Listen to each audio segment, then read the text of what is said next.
നിങ്ങളൊരു എസൻസ് മതക്കാരനായ യുക്തിവാദിയാണോ? താങ്കളൊരു മതവിശ്വാസിയാണോ?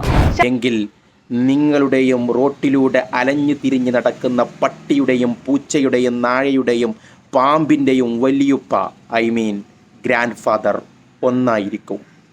അതെന്തുകൊണ്ടാണ്? എന്തുകൊണ്ടാണ് ശരിക്കും ചിന്തിക്കേണ്ടതുണ്ടല്ലേ? കുറെ ചിന്തിക്കാനൊന്നുമില്ല, ഇതാ കേട്ടോളൂ എന്നാണ് തിയറി ഓഫ് എവല്യൂഷൻ പറയുന്നത്. അതിന് മുമ്പ് നമ്മൾ മനസ്സിലാക്കേണ്ട മറ്റൊരു കാര്യമുണ്ട്.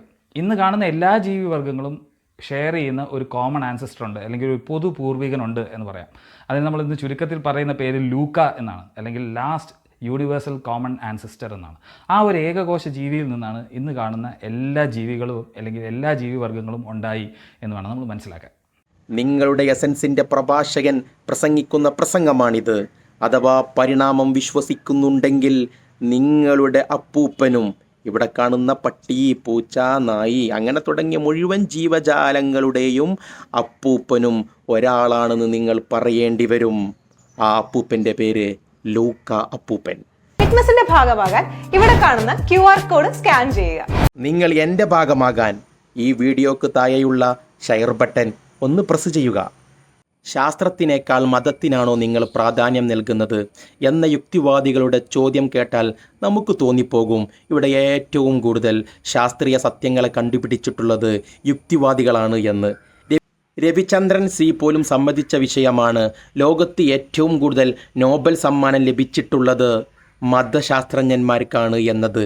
അഥവാ യുക്തിവാദി ശാസ്ത്രജ്ഞന്മാർക്ക് അത് ലഭിച്ചത് വളരെ കുറവാണ്. മൊത്തം നോബൽ പ്രൈസ് കിട്ടിയ വിന്നേഴ്സിൽ ലിറ്ററേച്ചറിന് കിട്ടിയ 100 പേരുണ്ടെങ്കിൽ അതിൽ 30-35 പേരും ഏത്തിസ്റ്റുകളോ അല്ലെ അഗ്നോസ്റ്റുകളോ ആണെന്നാണ് പറയുന്നത്. പക്ഷേ ഫിസിക്സിലോ കെമിസ്ട്രിയിലോ ഒക്കെ വളരെ കുറവാണ്. അതാണ് ഫിസിക്സിലൊക്കെ 5%-ലും താഴെയാണ്. ഫിസിക്സിലാണ് ഏറ്റവും കൂടുതൽ അന്ധവിശ്വാസികളുള്ളത്. നോബൽ പ്രൈസ് വിന്നേഴ്സ് ആണെങ്കിലും കൊള്ളാം, സയന്റിസ്റ്റുകളാണെങ്കിലും കൊള്ളാം. ഫിസിക്സിനേക്കാൾ ഭേദമാണ് കെമിസ്ട്രി. അത് കുറച്ചുകൂടെ മുകളിലായിട്ട് വരും, 5% സംതിങ് വരും. പിന്നെ അതിനേക്കാൾ കൂടുതലാണ് മെഡിസിൻ, അത് 7% വരും. പക്ഷെ ഏറ്റവും കൂടുതൽ അന്ധവിശ്വാസികളുള്ളത് ഫിസിക്സ് പഠിക്കുന്ന ശാസ്ത്രജ്ഞർ. ഇവർക്ക് ഇപ്പോഴും മനസ്സിലായിട്ടില്ല എന്താണ് ശാസ്ത്രം, എന്താണ് മതം എന്നുള്ളത്. അത് രണ്ടും രണ്ട് വഴിക്ക് പോകുന്ന സാധനങ്ങളാണ്. അത് രണ്ടിനെയും കൂട്ടിപ്പിടിച്ച് കെട്ടേണ്ട ഒരു ആവശ്യകതയുമില്ല. എന്തുകൊണ്ടാണ്? എന്താണ് ശാസ്ത്രത്തിൻ്റെ ധർമ്മം? ഈ കാണുന്ന പ്രപഞ്ചത്തിലെ സത്യങ്ങളെ കണ്ടുപിടിക്കുക, നിരീക്ഷണ പരീക്ഷണങ്ങളിലൂടെ കണ്ടുപിടിക്കുക. എന്നാൽ എന്താണ് മതം പറയുന്നത്?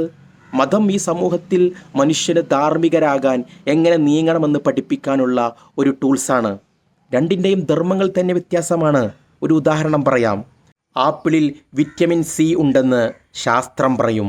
എന്നാൽ അത് കട്ടെടുത്ത ആപ്പിളാണെങ്കിൽ നിനക്ക് കഴിക്കാൻ അർഹതയില്ലെന്ന് മതം പറയും.